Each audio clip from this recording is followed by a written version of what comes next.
Hi, gang. Here's the Thursday poll question at smerconish.com.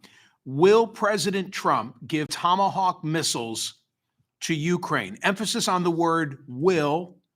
It's not should. That was deliberate on my part. I'll explain why in just a moment. Thank you, Parks Casino, my casino of choice. They've got it all: action, excitement, entertainment.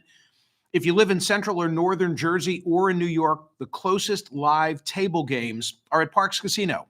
Exit 6 from the Jersey Turnpike. Parks Casino is Pennsylvania's #1 casino. You can play thousands of hot slots, a state-of-the-art sports book, beautiful poker room, the Liberty Bell Beer Garden, and a collection of award-winning restaurants. I'll be there in like 3 weeks for my night of stories and cigars. Holy smokes. Yeah, I'm getting the whole list together. Parks Casino, big entertainment coming. Straight No Chaser, comedian Ken Jeong, a Led Zeppelin tribute called Get the Lead Out, which is superb. I've seen it. It's fabulous. Almost Queen, Air Supply, comedian Brian Regan. All these shows and more available right now if you go to parkscasino.com for your tickets. Parks Casino, this is how you win. You've got to be 21. Gambling problem, call 1-800-GAMBLER. I will see you at Parks. Yesterday, 29,980 votes cast. I'm so glad we did this, and I'm so glad when we did it, because there's so much in the news today about artificial intelligence.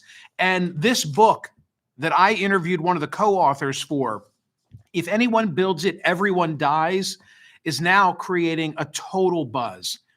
I ask this: agree or disagree, mitigating the risk of extinction from AI should be a global priority akin to the threat of pandemics and nuclear war, and 80.35% agreed. The book, as I pointed out yesterday, begins with a quote: mitigating the risk of extinction from AI should be a global priority alongside other societal scale risks such as pandemics and nuclear war. In early 2023, hundreds of artificial intelligence scientists signed an open letter consisting of that one sentence. And the authors of this book were two of the signatories to that petition, making the argument that if any company, any group, anywhere on the planet builds an artificial superintelligence, and we're not there yet, but we might get there quickly, using anything remotely like current techniques, based on anything remotely like the present understanding of AI, then everyone, everywhere on Earth will die. They're not the only ones. Eliezer Yudkowsky and Nate Soares are not the only ones speaking in these terms. I looked early this morning at Mike Allen's newsletter, and he reports that the White House and Anthropic, the maker of Claude chatbot, are now in a war of words over AI regulation. AI may be the century's most consequential technology, possibly even determining geopolitical order, and the rules are being written or not being written right now. And then he goes on to explain that Jack Clark, Anthropic's co-founder and policy head, shared a short essay titled Technological Optimism and Appropriate Fear, arguing that too many people are pretending that AI cannot threaten humanity and that we need not acknowledge a different reality before figuring out how to tame it and live together. Very prescient, right on with the book that we discussed here yesterday. And then something else that's AI related, but it's not the end of the world, or maybe it is an essay that I've been reading from Elizabeth Nolan Brown, who writes Sex and Tech. Yeah, now you're paying attention. For Reason. Reason is the libertarian publication. Sex robots are here, and it's okay. And I have to say, I've got to discuss this on radio because she's altered my thinking in this regard. She's altered the way that I've looked at this whole, advent of sex robots. So more on that to come. Okay, Michael, what's that got to do with a Tomahawk missile? Okay. Maybe something, I don't know. Will President Trump give Tomahawk missiles to Ukraine? Zelensky comes to the White House tomorrow. It'll be their 5th meeting, I think. And President Trump said yesterday in a briefing in the Oval Office that Ukraine wants to go on the offensive. So what's a cruise missile? Something powered by a small jet engine that has wings to produce lift, allowing it to fly like an airplane that guides itself to the target.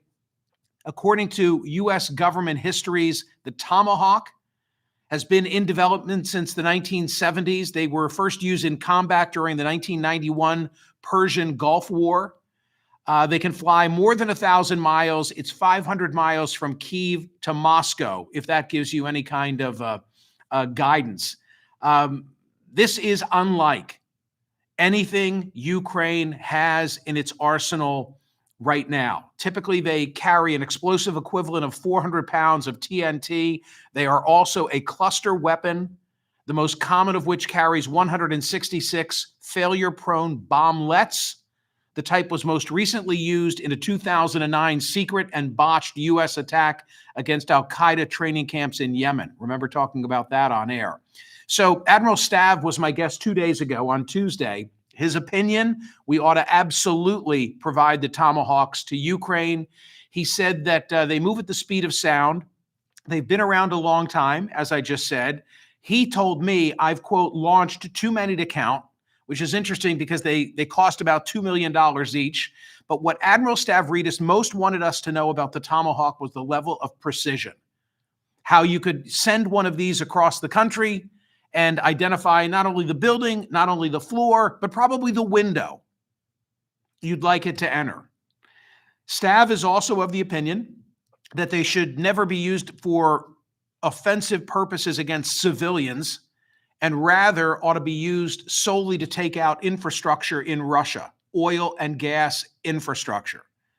The Wall Street Journal today editorializing and saying that President Trump ought to take some lessons from the success that he had in Gaza and apply it to Ukraine.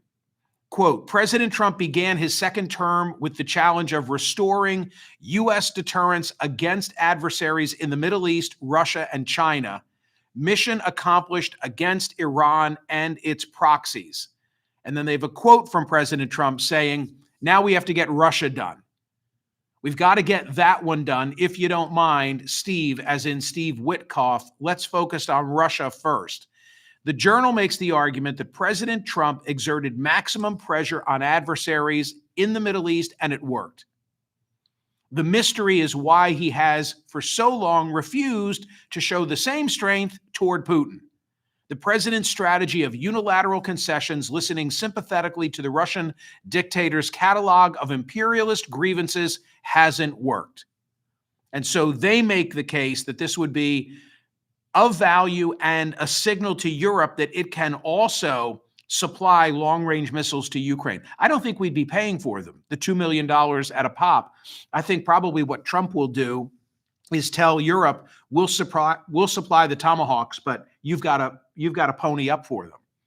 So the poll question asks not whether he should, and let me say why I didn't go in that direction. It's because there's really no mystery. It's unique. We've talked recently about how the most progressive poll answer usually carries the day on my website. And there's, a chicken and egg and age-old question here as to whether that's indicative of the audience at large or whether there's just a segment of people that vote on the poll question every day that tend to lean left. But the exception has always been Ukraine. No matter what I've asked, the most hawkish response, if the question pertains to Ukraine, wins. And I figured that if today I said, should we supply Tomahawks to Ukraine, 70, 80% would say we should. More interesting, with Zelensky coming to town tomorrow, is what will the president do? Is he going to provide the Tomahawks? As the Journal points out, he's never been willing to fully push Putin. But I look at what just transpired in Gaza, and I think it came about in part because Trump was willing to go after Hamas's benefactor, Iran, with that direct strike on their nuclear capability. And then you had Israel follow up with going after Hamas leadership in Qatar. And if those two things hadn't happened, I don't think that we'd be in the position that we are today. And I'm not saying we're out of the woods, but live hostages have been returned, and so far the ceasefire is holding. So the Journal makes the argument, many people make the argument that if he would only do that with Putin, it would yield result. What I know is the status quo is not working. And the Biden administration response was one of incrementalism, never giving Ukraine all that it needed, and giving Ukraine enough to repel the Russian bear, but never enough to win, whatever winning might look like. And they would constantly dodder as to whether we should give F-16s, should we give the ATACMS, should we give the HIMARS? And in the end, they would get it, but they didn't get it initially. And the fear was always, well, Putin has a nuclear capability and he might launch a tactical nuke if they were to do this. So now the Trump administration has to confront that issue. What will President Trump do? I have a hard time believing, I hope I'm wrong, but I have a hard time believing that President Zelensky comes to the Oval Office tomorrow and leaves with a commitment of Tomahawk missiles. I think I could see President Trump threatening Putin, but actually making that commitment, I don't suspect it happens. But I don't know. I really don't know. This is a hard one to predict, which makes it a fun poll question.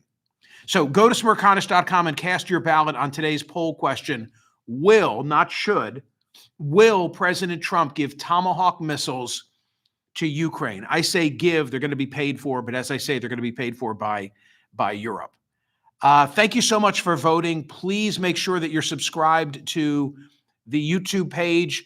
A new episode coming of the Mingle Project. Let me just circle back to something that I said at the outset. In episode 3 of the Mingle Project, Let's Talk About Sex, with some expertise, I talked about the numbers suggesting that more Americans are having less sex.